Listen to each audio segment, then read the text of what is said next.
está la escritura. ¡Sí, señor!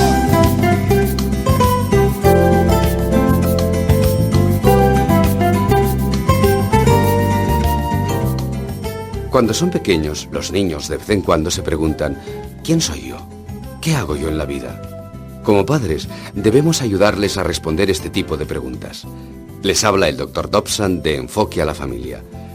Hay distintas maneras de desarrollar y asegurar la identidad individual de los hijos, y una de ellas es empezar a relacionarse con cada hijo o hija a nivel individual. Otra cosa que ha ayudado a muchos es pedir a cada uno de sus hijos que diseñe y cosa su propia bandera, y luego la ponga en el jardín por su cumpleaños o en cualquier otra ocasión especial. También es una buena idea que el padre o la madre pasen tiempo con cada uno de los hijos por separado al menos una vez al mes. Dejemos que el niño escoja una actividad especial para él o ella y para su padre o madre. Basta con salir juntos y hacer cualquier cosa que sea divertida o agradable. Por supuesto, hay otras formas de lograr este mismo propósito. De nuevo, el objetivo es planificar actividades que pongan de relieve la individualidad del niño, al margen de su identidad dentro de la familia. Si le ayudamos a saber exactamente quién es él y dónde encaja, no tendrá que malgastar tanto tiempo y energías disipando dudas y temores. Les ha hablado el Dr. Dobson de Enfoque a la Familia.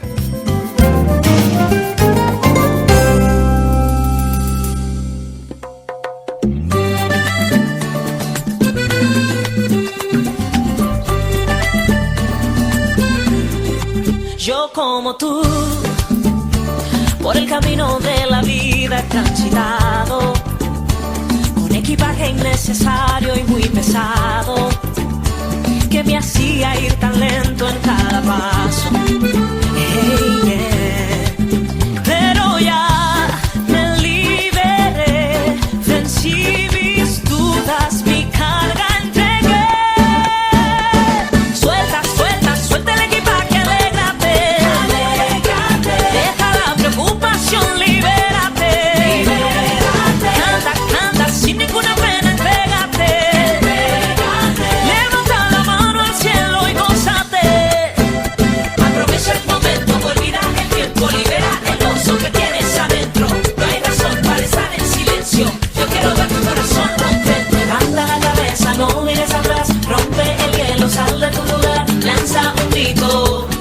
Vamos a celebrar.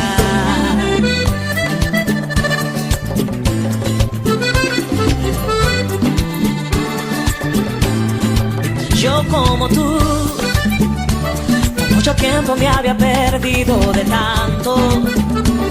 A la voz del temor le hice caso y no me lancé hasta que desperté.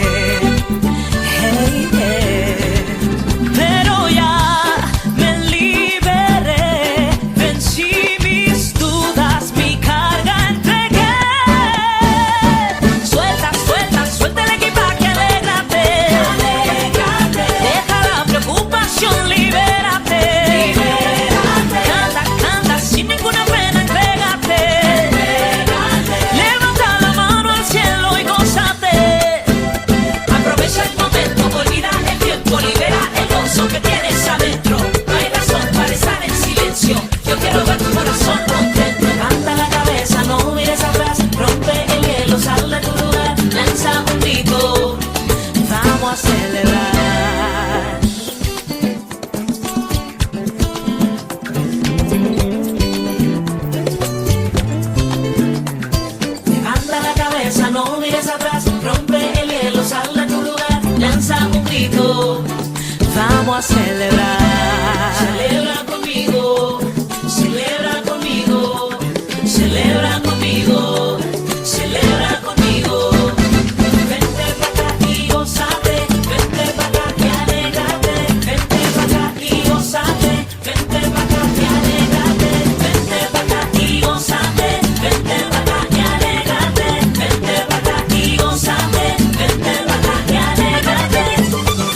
Estás escuchando Palabra de Esperanza, en la frecuencia modulada en tu emisora Dinamis Asturias, en el dial 102.2 FM, para hacerte llegar el mensaje de la Palabra de Dios, que en este día tiene preparado para ti, y así cambiar tu vida. Palabra de Esperanza, tu programa, nuestro programa.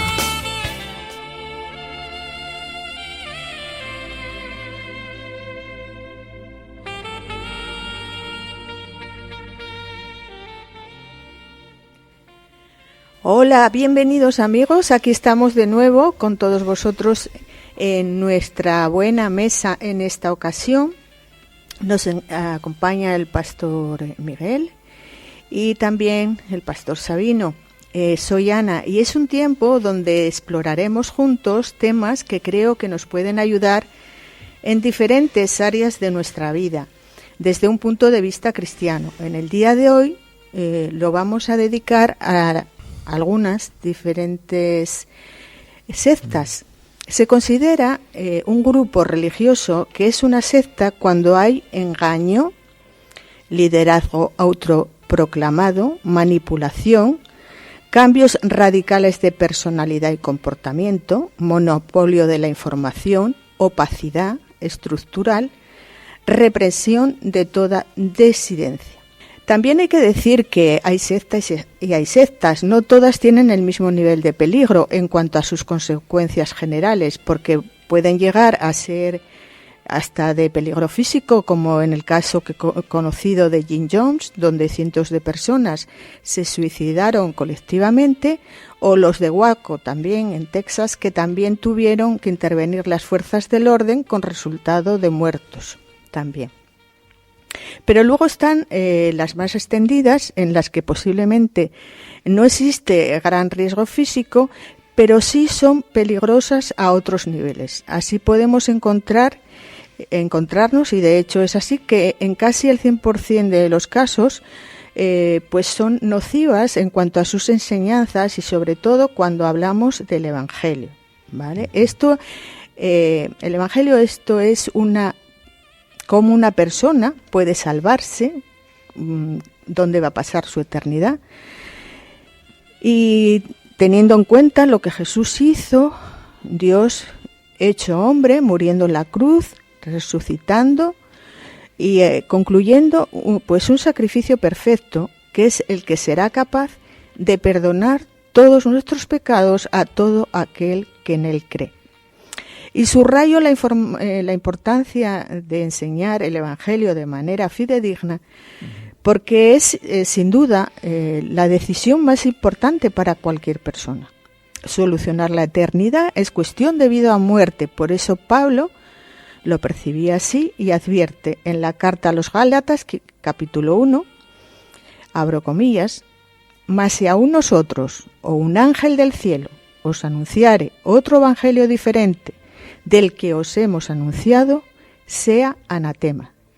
Y sigue diciendo, como antes hemos dicho, ahora lo repito, si alguno os predica diferente evangelio del que habéis oído, sea anatema. Anatema es, bueno, maldito, pues excomunión, ser apartado. Así de serio es para el Señor y lo era para Pablo, y por tanto lo debe ser para cada uno de nosotros, como cristianos bíblicos. Y bueno, ahora ya os invito a participar en este tema. ¿Quién empieza? Pues sí que me parece muy acertado haber elegido este tema sobre las sectas, porque la verdad es que es una realidad oculta, pues, o de la que no se habla mucho, pero las sectas son un verdadero escándalo hasta el día de hoy, y parece como que no damos mucha importancia al tema, pero es preocupante. Y se habla poco de ello, ¿no? Las sectas destruyen familias, destruyen iglesias, y están para eso, para destruir, ¿no? Y no lo percibimos así porque no escuchamos, no se nos informa realmente de lo que son las sectas y qué es eso, ¿no? Como tú estás diciendo, Ana, ¿qué es una secta? ¿A qué se dedica una secta? y cómo puede destruir la vida de una persona, de una familia y de una iglesia. Me gusta mucho, cuando hablamos de sectas, yo siempre pienso en el abuso emocional y el abuso espiritual. Eso es lo que hace una secta, es abusar de un grupo de personas o de una persona y con la intención de anularla por completo. Y es un problema gordo dentro y fuera de las iglesias. Tenemos el tema de las sectas, que todos conocemos, que ya es un problema, y bueno, no has mencionado, pero creo que no hay problema si mencionamos las sectas que desde fuera, como los Testigos de Jehová o los mormones, pero ¿qué pasa dentro de, dentro de del mundo evangélico? Ahí también tendríamos que hablar de iglesias con perfil o con rasgos sectarios. Y no quiero quiero ir demasiado lejos, ¿no? Pero todo esto yo creo que lo tenemos que tener en cuenta. Sí, porque bueno, se usa mucho a Dios y a la palabra para poder controlar al individuo, ¿no? A la mujer, el hombre, a las personas que están en estas iglesias, y son iglesias aparentemente religiosas o semi-religiosas, ¿no? Y hay signos que podemos ver, ya que una de las cosas más importantes para identificar una secta, sobre todo dentro también del cristianismo, porque ya no entra dentro de la secta, pero entra dentro del control y de tener la autoridad sobre la persona, manipulando un poco las emociones, sentimientos. Pero a lo mejor, por ejemplo, podemos hablar de signos que podemos ver en digamos sectas, y ahí vamos a meter a todas, porque todas tienen casi el mismo patrón.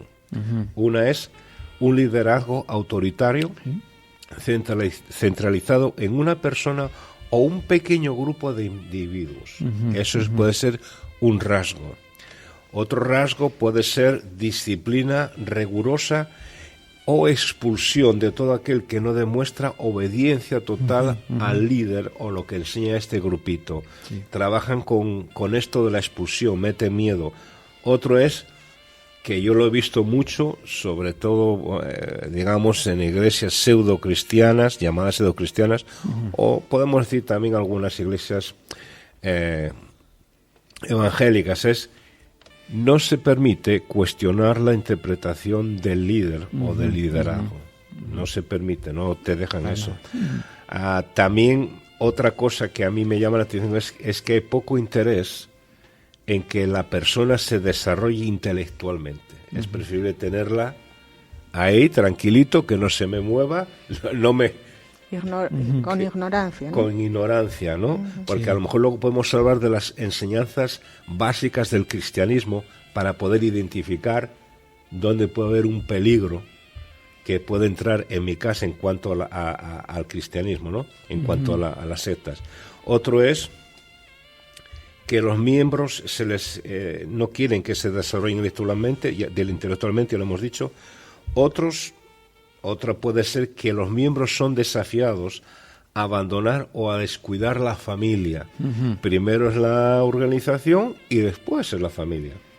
Y ha habido casos que han pasado en grandes sectas o movimientos pseudo cristianos como los Testigos de Jehová. Hay que decirlo. Si tú te sales de los Testigos de Jehová, te imponen que tú, o quieren que tú no te relaciones mucho con tu familia. Y otro es que el grupo proclama tener la verdad absoluta, basado en una nueva revelación o una visión. Y este punto sí es muy importante, porque el personaje o el grupo o el líder o quien sea dice que tiene la verdad porque Dios le habló y que tiene una nueva revelación y una visión.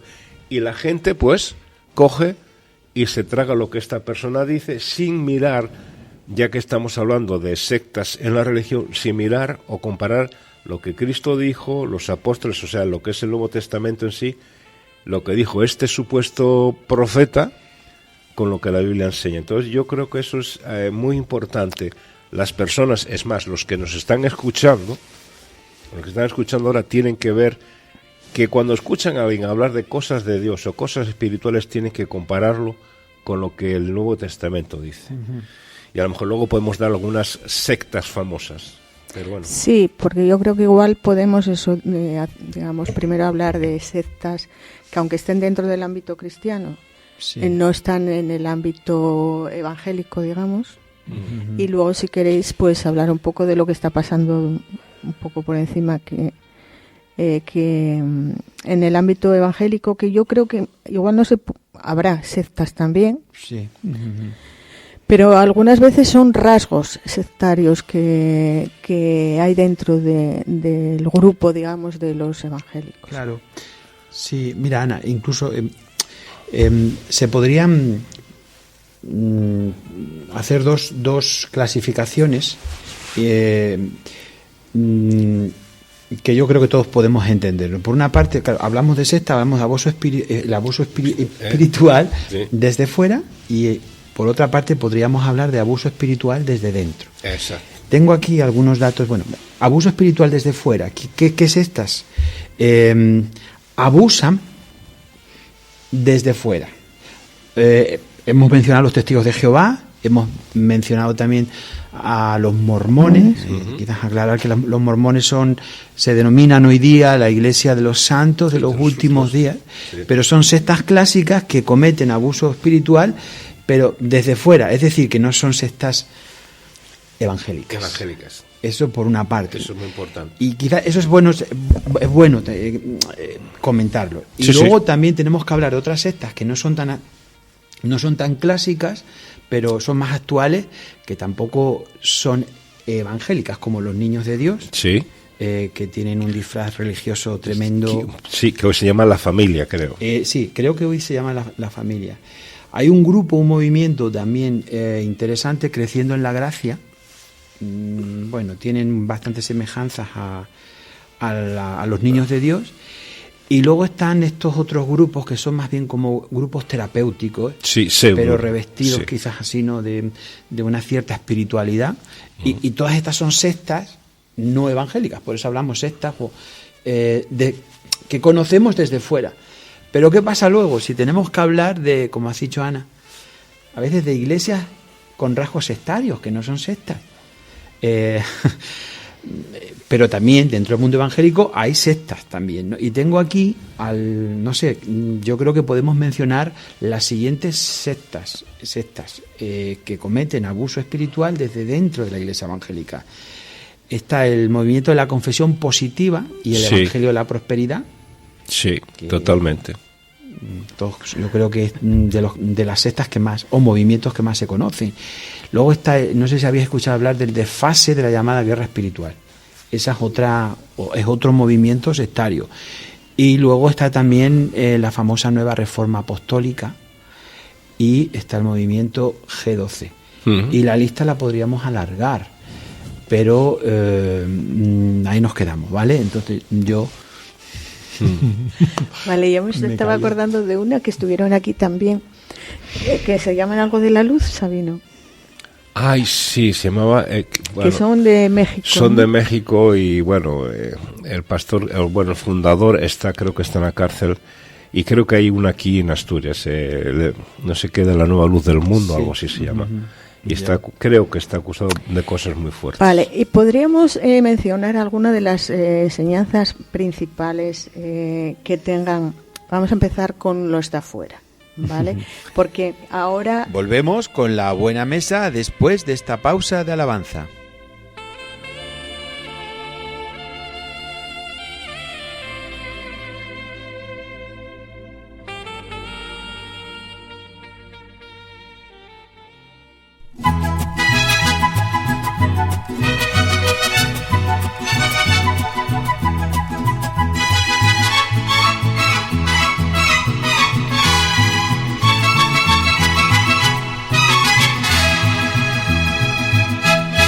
Ya muy pronto viene Cristo, las señales ya se ven. Si oyen rumores de guerra y terremotos también, hay hambre y enfermedades, pestilencias y dolor. Se están viendo las señales como Cristo lo anunció. Cristo viene por su iglesia, en las nubes viene ya, y su pueblo redimido cara a cara le verá. Ay, qué feliz será ese día cuando Cristo volverá.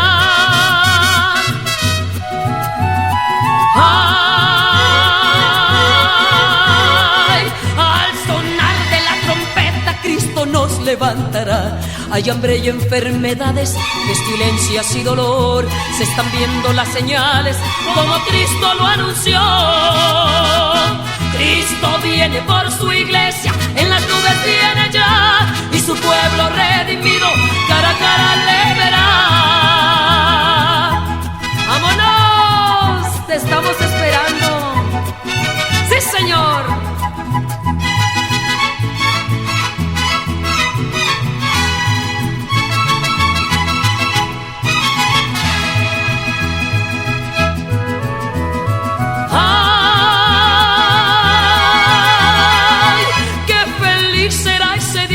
Cuando Cristo volverá. Ay,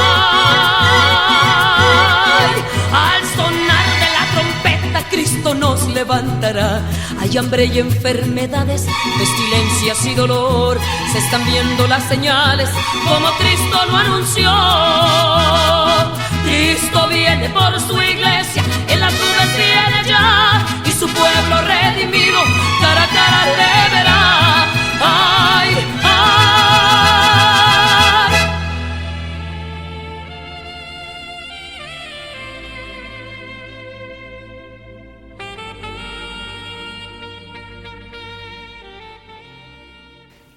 Bueno, yo creo que incluso se están aceptando como con normalidad, y yo creo que mucha gente no percibe el engaño. Hay una estética, hay una visión muy bonita, por ejemplo, de los mormones. Suelen tener unos locales muy atractivos, con cancha de tenis, de baloncesto.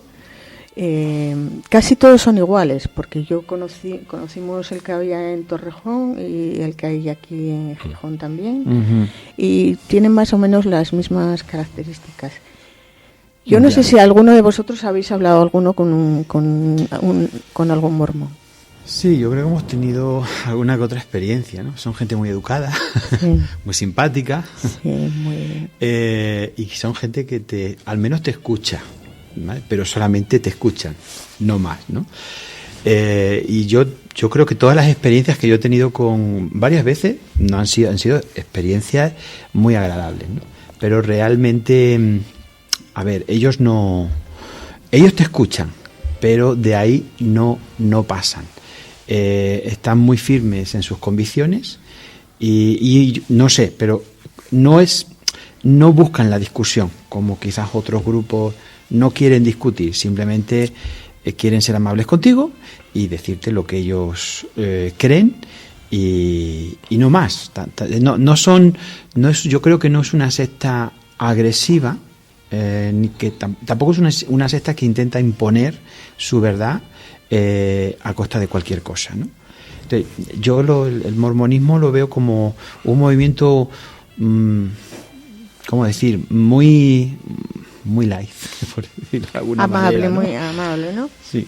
Pero en realidad, no sé si sabemos algo de lo que enseñan, de su doctrina, y es un poco sorprendente, es un poco llamativo. O sea, nosotros hablamos con ellos hace tiempo.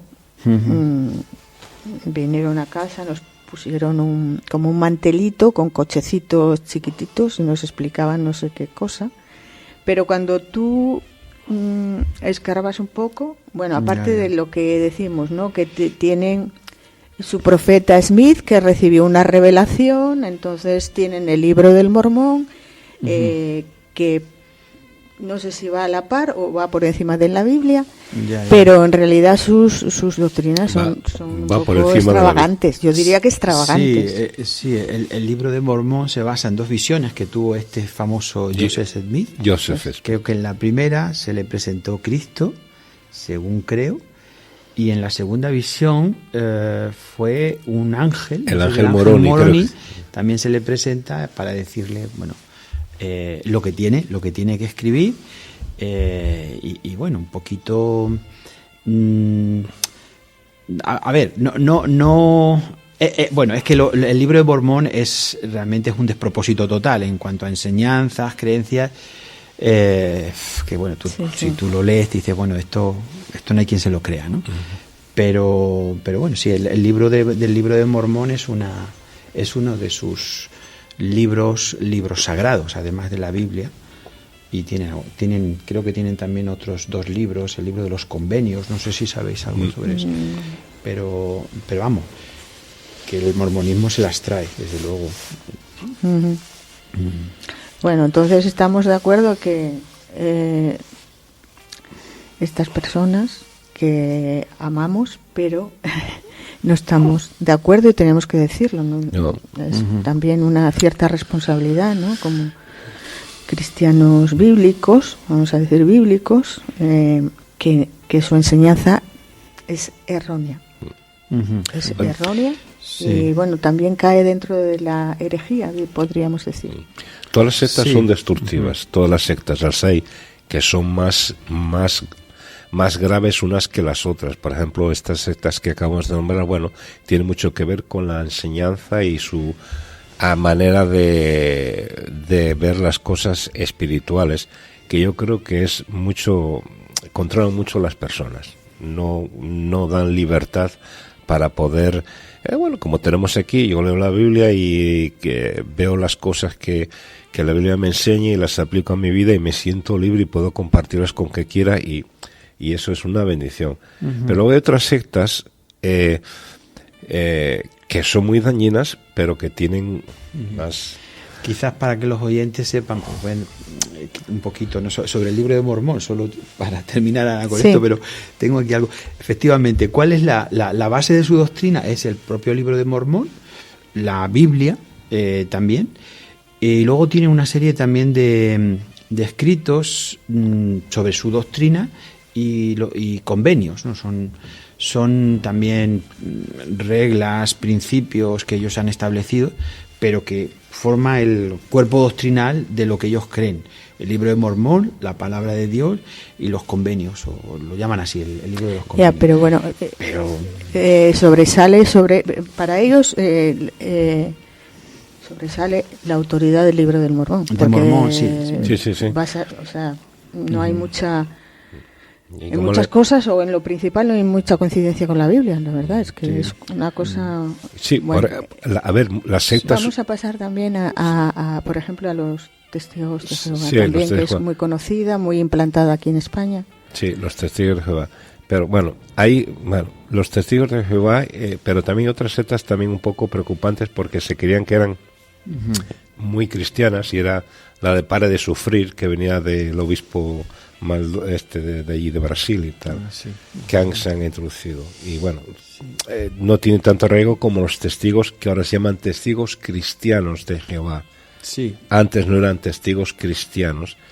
Y bueno, y de ellos qué enseñanzas sobresalen, que digamos está claro que no, la negación de Cristo como Dios y la negación del Espíritu Santo, que no. Efectivamente. Que no, y luego está el tema también del el nombre divino. Ellos piensan que el nombre de Dios es Jehová, pero realmente en la palabra de Dios Dios tiene diferentes nombres. Pues el nombre de Dios no se conoce. Elohim por una parte, El Shaddai, pero ellos creen que el nombre de Dios es Jehová, y de ahí hacen toda una teología, ¿no? Eso es otra de sus enseñanzas, que no tiene ningún fundamento bíblico. Y luego está el tema de la Trinidad, efectivamente. Yo creo que se centra mucho también en el Antiguo Testamento, por esto de Jehová, Sí. ¿no? Luego añadieron cristianos, pero muchas de sus enseñanzas son cogidas Sí. del Antiguo Testamento. El tema de la Trinidad es curioso porque ellos creen, ¿no? Los testigos de Jehová creen que la Trinidad no es bíblica porque la palabra No aparece. no está en la Biblia. Y también porque la Biblia enfatiza que hay un solo Dios. Pero en primer lugar, claro que en la palabra de Dios no hay una enseñanza específica sobre la Trinidad, porque tanto en el Antiguo Testamento, quiero decir, en el Antiguo Testamento como en el Nuevo Testamento, se da por hecho. Para un judío, claro. Era una cosa- monoteísta, o sea. Efectivamente, y para los cristianos, pues daban por hecho que Dios es un Dios de 3 personas. Entonces eso realmente es un absurdo, aunque no diga la palabra de Dios específicamente que hay un Dios, Padre, Hijo, Espíritu Santo, todos damos por hecho la gran verdad de que la palabra de Dios nos enseña que nuestro Dios es un Dios trino, ¿no? Pero ellos se basan en cositas así. Pero la Escritura menciona al Padre, menciona al Hijo y menciona al Espíritu Santo, ¿no? Pero es uno de sus argumentos, ¿no? Para defender esta enseñanza. Bueno, claro, me viene a la mente, pero otras cosas es que os cambiaron algunas cosas de la Biblia. Y su Biblia se llama Traducción Nuevo Mundo, algo de esto, ¿no? La traducción, sí, la traducción del Nuevo Mundo. La Traducción Nuevo Mundo. Que claro, que, a ver, hasta cierto punto me preocupa porque la gente que quiera indagar un poco en la Biblia, si cogen una Biblia, la llamada Traducción del Nuevo Mundo, es diferente a la Biblia cristiana que creen que tenemos tanto los evangélicos como los católicos y los demás cristianos, porque ahí en esa Biblia han cambiado algunos versos donde enseñan que Jesús no es Dios, etcétera, etcétera. Entonces, eso sí es muy preocupante. Entonces, digo esto para que los que nos estén escuchando, que tienen que entender que ellos tienen otra Biblia diferente. Claro, te refieres a Juan cuando dice, y ese verbo era Dios. Sí. Y ellos ponen, y ese verbo era un un Dios. Dios. El tema que eso es una Es- es una malísima traducción, porque efectivamente ese versículo es que es muy, muy gracioso, porque ahí se les puede pillar muy bien. En el principio era el verbo era con Dios y el verbo era Dios. Claro, ellos traducen era un Dios, pero es que no se puede traducir así, porque en el original ahí era Dios, es que no hay por dónde pillarlo. Dios era Dios, queda bien claro. El Dios es un atributo. Es que, claro, no quiero aquí ahora, pero que no hay manera, o sea, no pueden traducir era un Dios porque no se trata el un Dios, tal y como nos viene en el original, nos está hablando de una palabra que nosotros lo llamamos un atributo. Y hay que traducirlo así. Dios, en el principio era el verbo era con Dios y el verbo era Dios, no era un Claro, Dios. es que si dices era un Dios, es que entonces hay más dioses. Que ellos, bueno, ellos sí creen que Jesús era Dios, pero un Dios menor. ¿no? Era un Dios Como menor. Está Dios el Eso. Padre y Sí, luego sí. Dios el Hijo. Sí. Bueno. Que luego la salvación. Cuando se le habla de la salvación, que es por el sacrificio de Jesucristo, sí, pero tienes que ser Sí, bueno. sí, sí. Entonces, eso también es muy importante entender de los testigos Incluso de Jehová. creo que te ponen por eso predican tanto, ¿no? Porque es uno de los requisitos, entre comillas, para la salvación. O sea, Sí. entonces, cuando vemos en la Biblia que no es por obras para que ni se Sí, sí, eso me lo dijeron a mí algunos testigos de Jehová en el pasado, que ellos creen eso, ¿no? Y bueno, y obediencia también a la organización. Eso es otro de los requisitos para la salvación, obediencia a la organización Eso está claro. y cumplir con ciertos preceptos, Sí, sí, normas. Sí, bueno, y eso de que luego si sale alguien del grupo, pues tiene dificultades para relacionarse con su familia y con amigos, sí, incluso, ¿no? Sí, sí, sí. Los apartan. Sí, un sí, poco sí, así. eso Por eso pasa. decíamos que es una secta, comparada con los mormones, es una secta más dañina. Hace A más ver, daño. que Puede hacer más En daño. el sentido del control a la persona. Y luego, bueno, está lo famoso de la sangre. Eso es otro Sí. tema, que es lo que decía, es que van al Antiguo Testamento.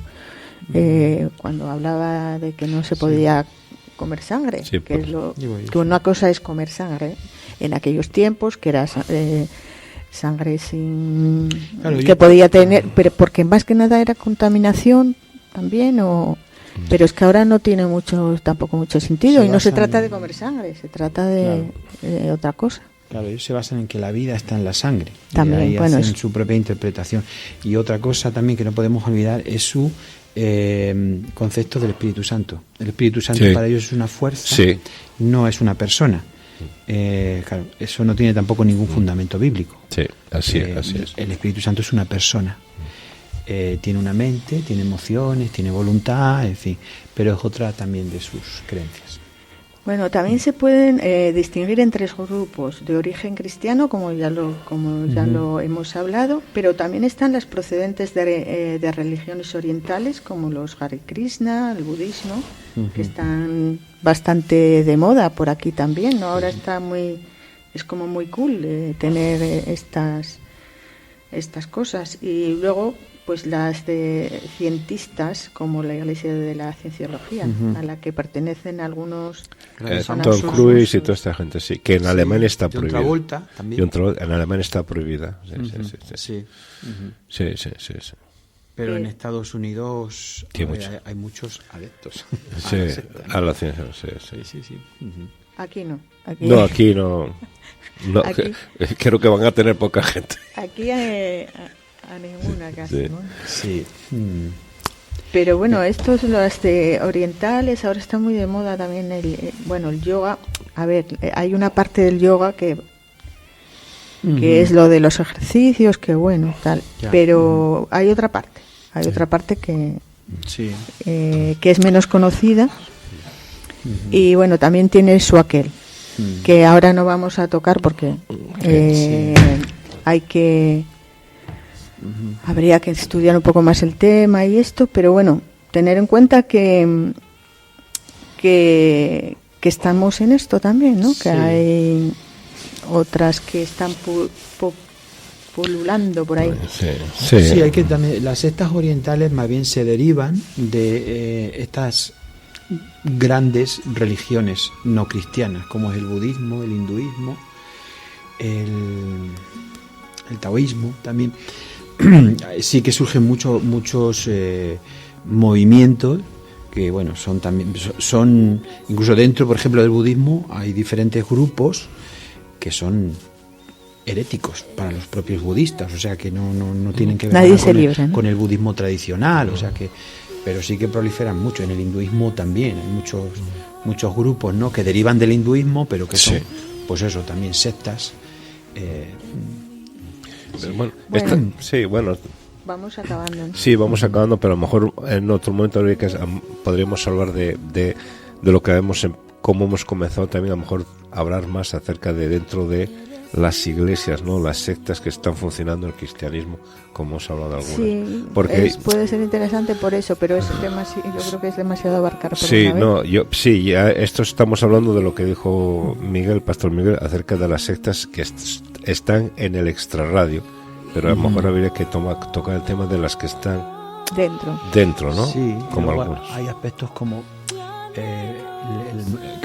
los adeptos, ¿no?, que definir cuál es el patrón de un adepto, a ver, cómo le podemos identificar, o el tema incluso del abuso espiritual dentro de la iglesia. Sí. Eso Que- es un tema muy preocupante, pero que no le damos la importancia que tiene.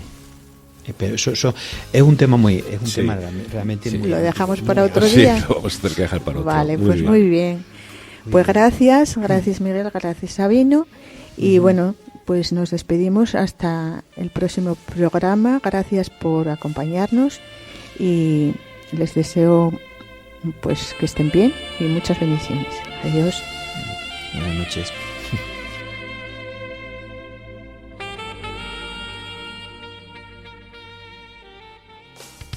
Estás escuchando Palabra de Esperanza, en la frecuencia modulada en tu emisora Dinamis Asturias, en el dial 102.2 FM. para hacerte llegar el mensaje de la palabra de Dios, que en este día tiene preparado para ti, y así cambiar tu vida. Palabra de Esperanza, tu programa, nuestro programa.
Pues queremos concluir este programa con la siguiente reflexión, que la basamos en la palabra de Dios, en el libro de Ruth, capítulo 1, versículos 1 al 7.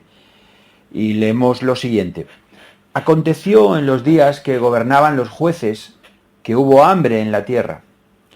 Y un varón de Belén de Judá fue a morar en los campos de Moab, él y su mujer y 2 hijos suyos. El nombre de aquel varón era Elimelec, y el de su mujer, Noemí. Y los nombres de sus hijos eran Malón y Kelión, efrateos de Belén de Judá. Llegaron pues a los campos de Moab y se quedaron allí. Y murió Elimelec, marido de Noemí, y quedó ella con sus 2 hijos, los cuales tomaron para sí mujeres moabitas. El nombre de una era Orfa y el nombre de la otra Ruth. Y habitaron allí unos 10 años. Y murieron también los 2, Malón y Kelión, quedando así la mujer desamparada de sus 2 hijos y de su marido. Entonces se levantó con sus nueras y regresó de los campos de Moab, porque oyó en el campo de Moab que Jehová había visitado a su pueblo para darles pan. Pues este texto nos dice que esta mujer, Noemí, su esposo y 2 de sus hijos dejaron su hogar en Belén para irse a una tierra extranjera. Y la razón es que había hambre en Belén. Belén no tenía pan, es decir, los habitantes de esta pequeña aldea no tenían nada que echarse a la boca. Y Noemí se fue con su marido y con sus 2 hijos a tierra de Moab. Y en Moab cada uno de ellos se casó con una mujer extranjera. Pero el marido de Elimelec murió, y en un periodo de 10 años murieron también sus 2 hijos, Malón y Kelión, quedándose Noemí viuda y con sus 2 nueras. Hasta que oyó un rumor, y es que en Belén volvía a haber pan. Oyó que el Señor había visitado a su pueblo para darles pan, nos dice el texto. Y la historia hasta aquí no parece tener otro significado más que el de una tragedia como tantas otras que ocurren en la vida de cualquiera. Pero es muy significativo la consideración del significado de Belén, porque ¿sabéis lo que significa? Pues Belén significa casa de pan. Y de modo que podríamos leer los primeros versículos de la siguiente manera. Noemí y su familia se fueron de la casa de pan porque la casa de pan no tenía pan. Y es que tiene que haber pan en la casa de pan. El pan en el templo, para el pueblo hebreo, era símbolo de la presencia del Señor. Se lo conocía como el pan de la proposición, y no es de extrañar que en este conocimiento del sentido y del valor que el pan tenía para el pueblo hebreo, también Jesús se identificó como el pan de vida. Él afirmó: yo soy el pan de vida, el alimento de la vida, el verdadero sustento, lo real. Y todo lo demás no son más que sucedáneos. Las sectas no son más que sucedáneos dañinos y destructivos. Y Noemí se fue a Moab, pero Moab fue una maldición para esta mujer. Allí, en una tierra extranjera, y que históricamente había sido enemiga de Israel, perdió a su marido y sus 2 hijos. Por eso, cuando Noemí regresa a Israel porque se entera que vuelve a haber pan, dice a los suyos que no la llamen más Noemí. Noemí significa placentera, agradecida y alegre, sino que la llamen Mara, y Mara significa amargura. En Belén no había pan, y Noemí, que había tratado de recogerlo en otro lugar, recogió, nos dice el texto, amargura, soledad y desconsuelo. Bueno, vamos a ver.